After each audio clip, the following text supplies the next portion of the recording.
30년 만에 찾아온 중동 대격변, 미국 이스라엘 동맹과 러시아 이란 동맹, 세계의 화약고 중동에서 불어오는 비바람. 전쟁은 단순한 싸움이 아닙니다. 이란과 이스라엘, 그들의 충돌 뒤에 숨겨진 진실은 무엇인가? 이제 숨겨진 역사가 드러납니다.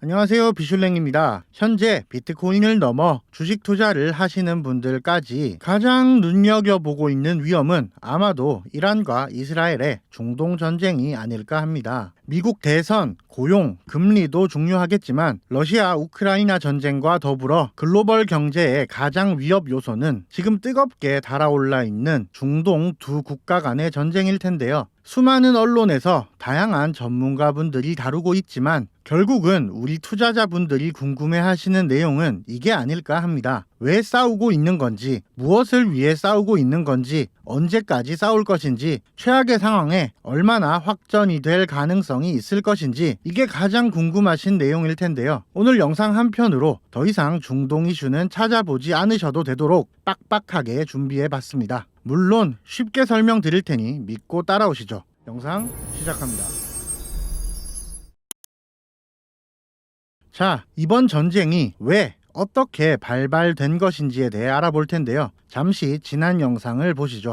이란과 이스라엘은 원래부터 사이가 안 좋은 국가는 아니었습니다. 1989년 이란에 새로운 지도자가 등장하면서부터 둘은 사이가 멀어지기 시작했는데요. 89년부터 이란을 통치하기 시작한 하메네이는 이슬람교에 대한 사랑이 가득한, 사랑을 넘어 광신도 수준의 이슬람 교인이었습니다. 그리하여 지도자로 부임 이후 이란을 절실한 이슬람 국가로 물들이기 시작했어요. 이란 여성들이 히잡을 쓰고 다니기 시작한 것도 하메네이가 부임한 이후부터죠. 이슬람교에는 시아파, 수니파라는 두 개의 계파가 존재하는데요. 마치 기독교 신앙을 실천하는 종교지만 교회와 성당이 다르듯 이슬람교도 이런 각자의 계파가 나뉘는데, 이란의 새로운 지도자는 이런 계파조차 본인이 믿는 시아파가 최고라는 생각을 가지고 중동을 모두 본인이 신뢰하는 시아파 이슬람이 되길 원했죠. 중동 지역에서 유일하게 이슬람교가 아닌 국가는 이스라엘입니다. 이스라엘은 흔히 유대인이라 불리는 사람들의 국가로 유대교를 믿는데요. 저렇게 이슬람을 좋아하는 이란 지도자 하메네이의 눈에 이스라엘은 사탄과도 같았겠죠. 다들 아시다시피 이스라엘은 미국을 포함한 서방의 국가들과 친했고, 이란이 핵 개발을 하고 있다는 소식이 들리자 서방 국가들은 이스라엘을 통해 이란의 핵에 대한 비판과 견제를 전했습니다. 이란의 하메네이는 어땠겠어요? 와, 사탄이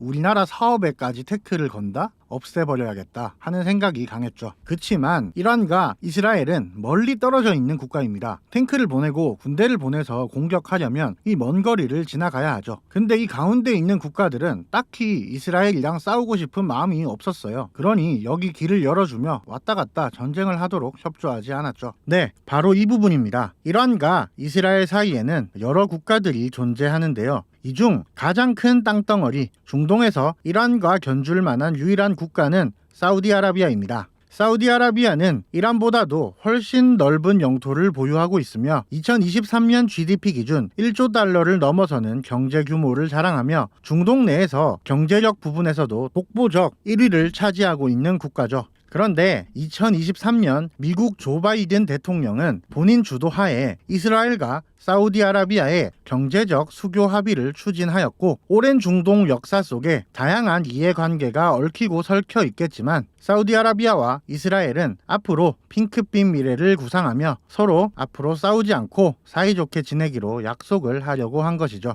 당시 저 상황을 이란이 달갑게 볼 리 없었습니다. 마치 비유하자면 이란이 중국, 이스라엘이 남한, 사우디아라비아가 북한이라고 생각해보죠. 중국 입장에서 북한이랑 남한이 통일을 하겠다는 건데 이란 입장에서는 달가울 리가 없죠. 그리하여 이스라엘과 사우디아라비아가 악수하려는 찰나에 이란은 본인들이 지원하고 있던 무장단체를 부추겨 이스라엘을 공격하였고, 국가 간 수교 중에 내전이 발생하자 이스라엘은 자국 내에서 발생한 전쟁을 처리하는 것이 먼저이니 협상장을 뛰쳐나갈 수밖에 없었죠. 2023년 무방비 상태에서 공격당한 이스라엘은 1200명의 사망자가 발생하고 250명 이상의 인질이 끌려가는 참사가 발생했는데요. 첫 공격을 당한 직후 즉각적인 대처를 하지 못하고 민기적거린 이스라엘의 국가 지도자 네타냐후는 어떻게 되었을까요? 이스라엘은 우리나라처럼 국민의힘, 민주당 이렇게 거대 양당 체제의 구조가 아닌 특이한 정당 체계를 지니고 있습니다. 리쿠드,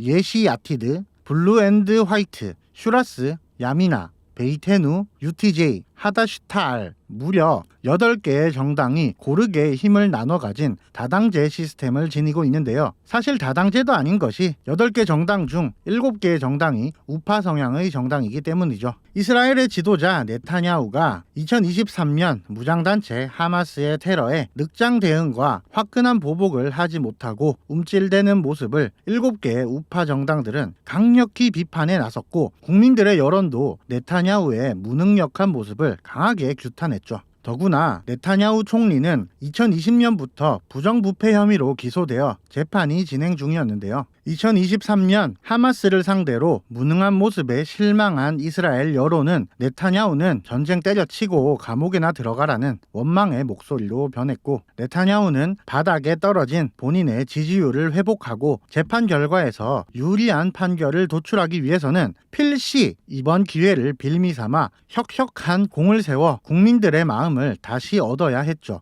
징역살이를 앞둔 이스라엘 국가 지도자 네타냐후의 지지율, 민심 회복, 이것이 첫 번째 이번 전쟁의 이유입니다. 네타냐후는 본인의 정치 생명을 위해서 하마스에게 무자비한 보복을 가했고 1200명 사망자의 10배가 넘는 수만 명의 사상자를 발생시켰습니다. 이 과정에서 네타냐후의 지지율은 오히려 반등하며 국민들은 환호했습니다. 네타냐후는 무장 세력들을 공격하면 할수록 본인의 입지는 단단해지니 전쟁을 멈추지 않고 계속해서 끌고 가고 있는 모습인데, 단순하게 본인 인기를 누리기 위해 이렇게 막대한 전쟁 비용을 들여 전쟁 중이지는 않겠죠. 이스라엘은 이번 전쟁을 통해 취해야 할 목적이 분명하게 존재합니다. 크게 두 가지가 있는데요. 첫 번째는 바로 인구 문제입니다. 이스라엘의 현재 인구는 960만 명 정도로 추산되는데 이 중 130만 명 정도가 하레디입니다. 하레디가 뭐냐? 이스라엘은 유대교라고 말씀드렸죠. 유대교 내부의 하나의 종파인데요. 우리나라도 보면 일부 종교들은 사륙을 해서는 안 된다는 교리를 따르기 위해 병역 의무를 거부하고 감옥을 택하는 경우도 있잖아요. 그런 형태의 독특한 교리를 가진 종교단체가 하레디인데요.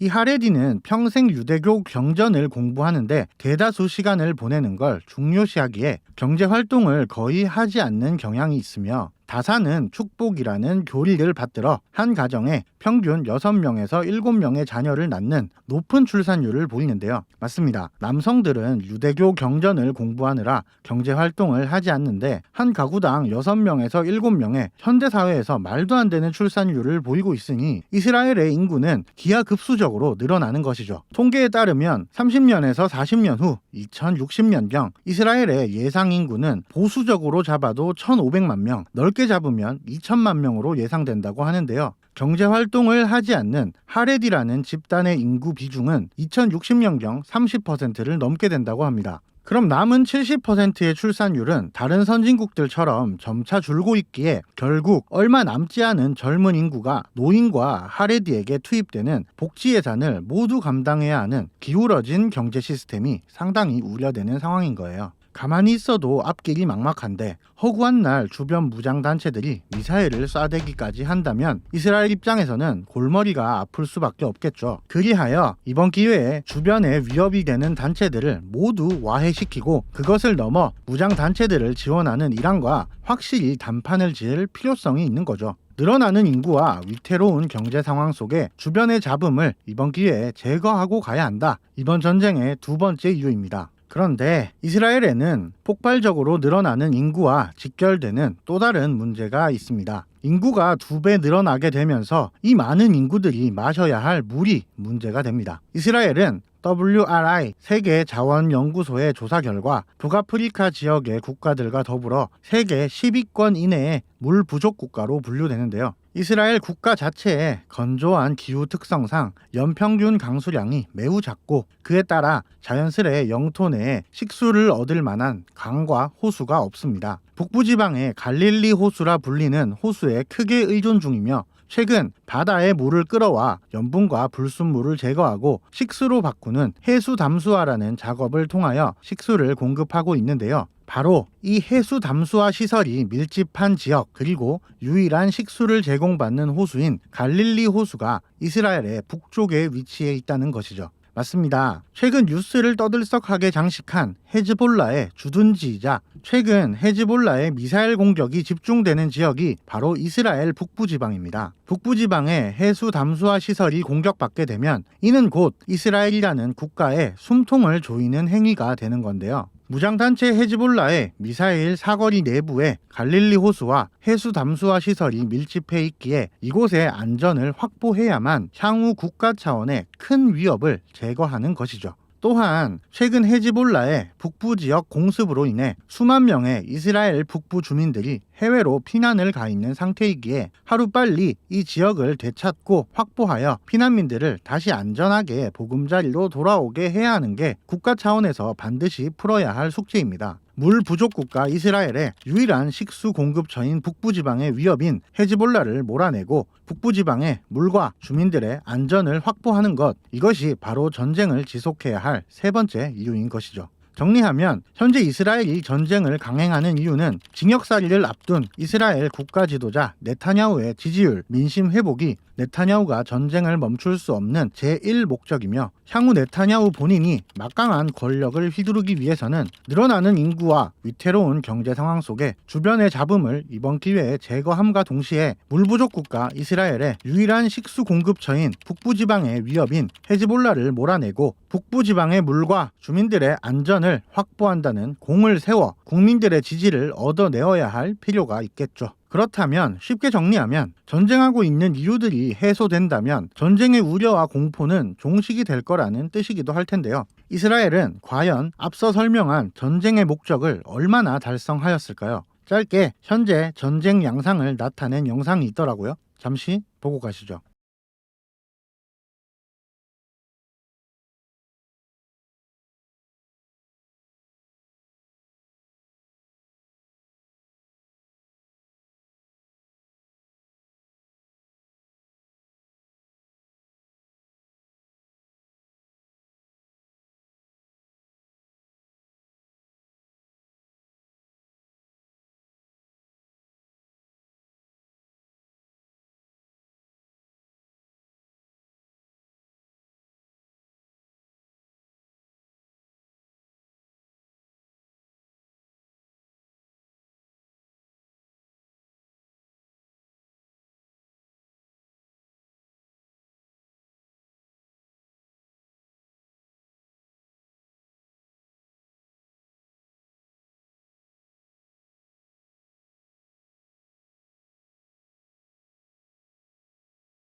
를 공격하며 1200명의 사상자를 발생시킨 이후 F-15, F-16 전투기와 F-35 라이트닝 스텔스 전투기를 동원하여 하마스의 방어 체제를 무력화시키며 맹공을 퍼부었고 하론 에이탄이라는 드론을 통해 주요 군사 시설을 정밀 타격하였으며 M270 다연장 로켓, 파바이 장거리 공대지 미사일, 스파이스 유도폭탄 등 최첨단 현대무기를 총동원하여 하마스의 4만 명 이상의 사상자를 발생시키며 본인들의 무력을 과시하였고 이스라엘이 식수 공급과 피난 주민들을 복귀시키기 위해 반드시 점령해야 하는 북부지방 헤즈볼라를 몰아내는 과정에서 드론과 로켓을 통한 지휘사령관 암살, 헤즈볼라 최고 지도자와 그 휘하에 30여 명의 간부들이 모여있는 지하 벙커를 전투기를 동원해 2,000파운드, 약 900kg의 무게를 자랑하는 벙커버스터를 수백 발 투하하며 지하 7층 20m 이상 깊이에 숨어있는 지하 벙커 시설을 초토화시키며 지휘관들을 몰살하기도 했으며 주요 고위 간부들이 암살당하며 군 기밀 유출에 겁먹은 헤즈볼라가 디지털 통신 장비가 아닌 아날로그 통신 장비, 일명 삐삐를 구매하도록 유도하고 그 삐삐를 제조하는 과정을 모두 본인들의 계획하에 통제하여 주요 요직에 있는 간부들의 아날로그 통신 장비, 일명 삐삐에 폭탄을 심고 한날 한시에 기폭 작동시켜 전멸시키는 등 이스라엘 첩보기관 모사드의 첩보 능력과 본인들이 마음만 먹으면 미국의 간섭 없이 어떠한 행동을 정도 감행할 수 있다는 공포감을 조성하고 이란의 300여 발 이상의 미사일 공격을 대부분 최첨단 방공망 아이언돔이라는 방어 시스템을 통해 방어해내는 등 이스라엘의 전쟁 수행 능력을 중동 전역에 알리며 향후 본인들에게 해가 되는 위협에 대해 무자비하게 대응할 수 있음을 톡톡히 전하고 있고, 그 과정에서 하마스를 괴멸하고 헤즈볼라의 지휘 통제관들을 몰살하여 전투 수행 능력을 상실케 하며 이스라엘 북부 지방을 넘어 레바논 남부 지방까지 장악하며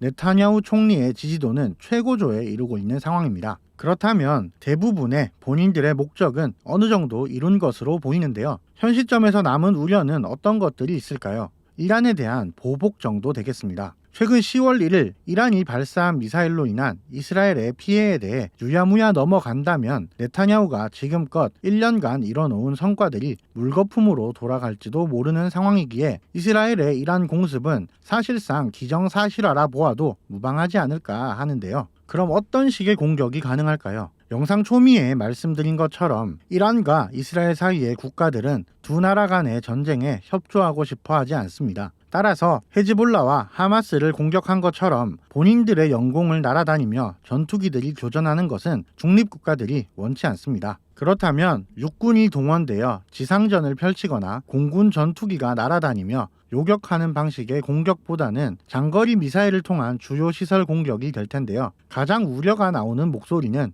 이란의 핵시설 공격입니다. 그러나 이란의 핵시설은 산맥 속에 위치하여 얼마 전 헤즈볼라 수장을 암살할 때 사용한 900km급 이상의 벙커버스터 미사일이 대량으로 필요한데 이스라엘은 자체적으로 보유한 미사일이 없습니다. 현재 조 바이든 미국 대통령은 전쟁의 확산을 원치 않기에 추가적인 대량의 벙커버스터를 지원하지 않을 것이고, 이걸 지원한다는 것 자체가 핵전쟁에 동조하는 것이 되기에 그런 결정을 내릴 가능성은 극히 드물다고 봐야 할 듯한데요. 그렇다면 일반 미사일을 통해 핵시설을 파괴한다는 건 사실상 투입되는 전력 대비 얻어가는 실효성이 매우 떨어지기에 이 가능성은 배제하는 것이 좋겠습니다. 그럼 분명 군사시설 또는 정유시설에 공격이 되지 않을까 하는데요. 10월 9일 이스라엘 국방장관이 미국 펜타곤에 방문하여 원만한 협상을 이루어낼 것을 기대하고 있었으나 네타냐후 총리는 미 정부의 이란 공격에 대한 허가 없이는 어떠한 협상도 없다며 강경한 태도를 보였고, 사실상 이 정도의 스탠스라면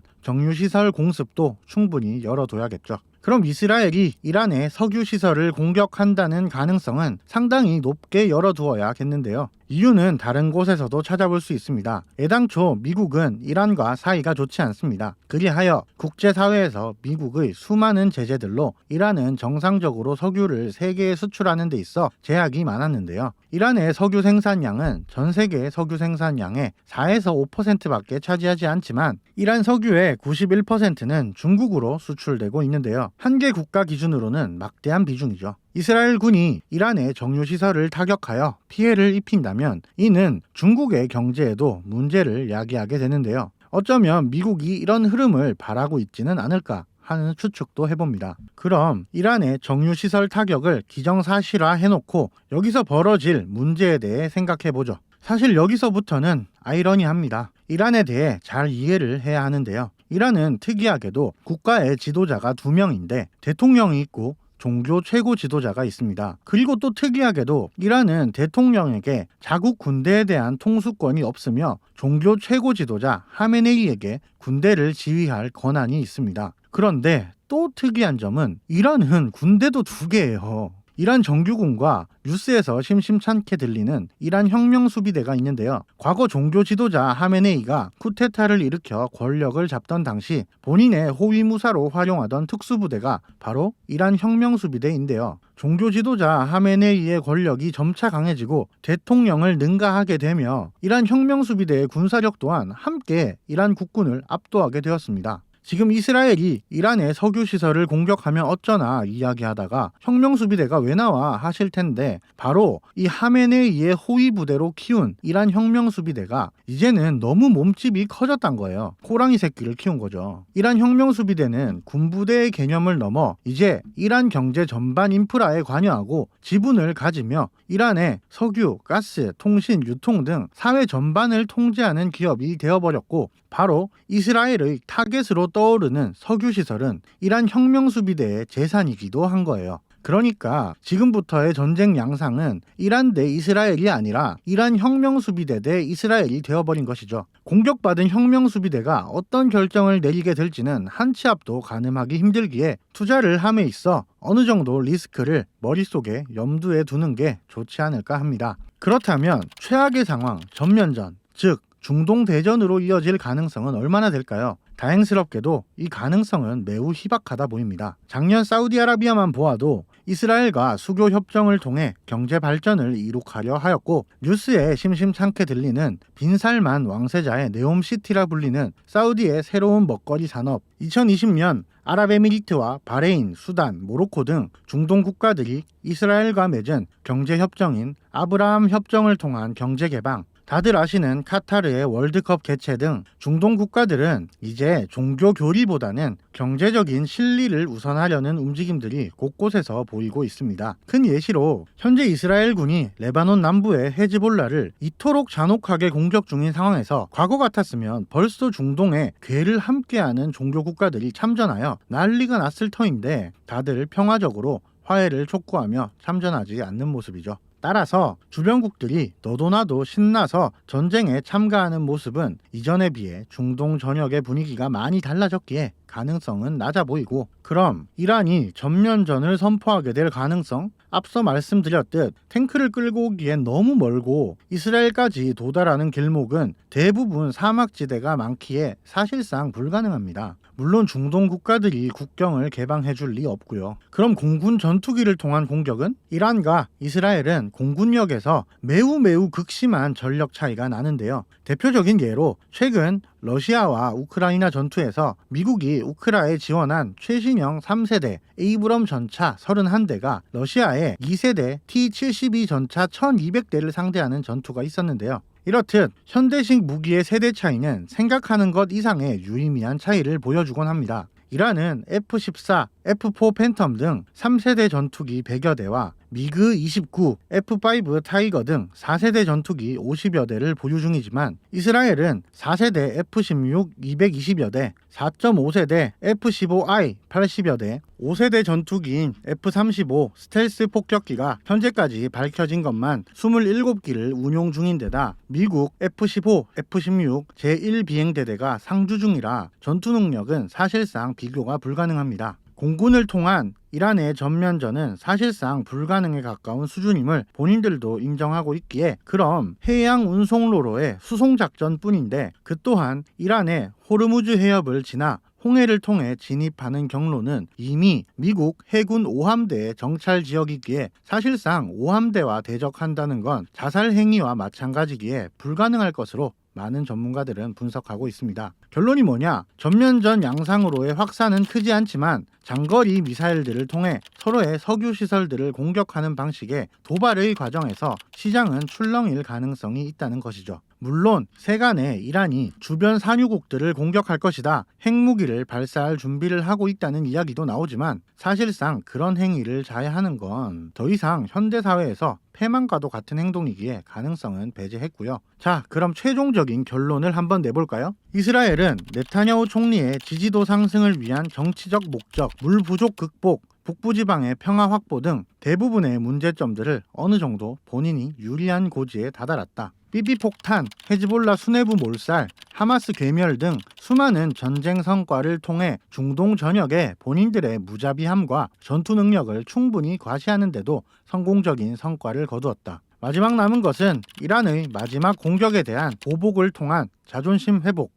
대대적인 전면전 전쟁의 가능성은 낮지만 미사일 교전 중 발생하는 시장의 일시적인 출렁거림은 염두에 둘 필요가 있다 정도로 요약할 수 있겠습니다. 미국은 현재 대선을 앞둔 상황이며 조 바이든 대통령의 임기 말이기도 하고 레임덕에 시달리는 상황에서 이스라엘에 대한 억제력이 많이 떨어져 있기에 이스라엘은 트럼프, 해리스 누가 집권하던 최대한 많은 것들을 얻은 상태에서 협상에 유리한 고지를 점하기 위해 대선 종료까지는 전쟁을 장기화할 가능성이 높지 않을까요? 국내외 중동 전문가, 전쟁 전문가분들의 의견과 국제사회에 영향력 있는 언론 매체들의 보도를 인용하여 구성한 내용입니다. 많은 분들이 시청하시는 만큼 SNS에 떠돌아다니는 가설들을 담을 수 없기에 누락된 내용들이 있을 수도 있으니 양해 부탁드리고요. 비트코인에 대한 막연한 상승론보다 이슈가 되는 내용에 대해 집중 탐구하는 형식으로 영상 컨셉을 바꿔보았는데요. 그냥 코인 얘기하는 것과 이렇게 어려운 내용 집중 탐구하는 것 어떤 게 더 마음에 드셨는지 댓글로 남겨주시면 다음 영상에 적극 반영하도록 노력하겠습니다. 감사합니다. 비슐랭이었습니다.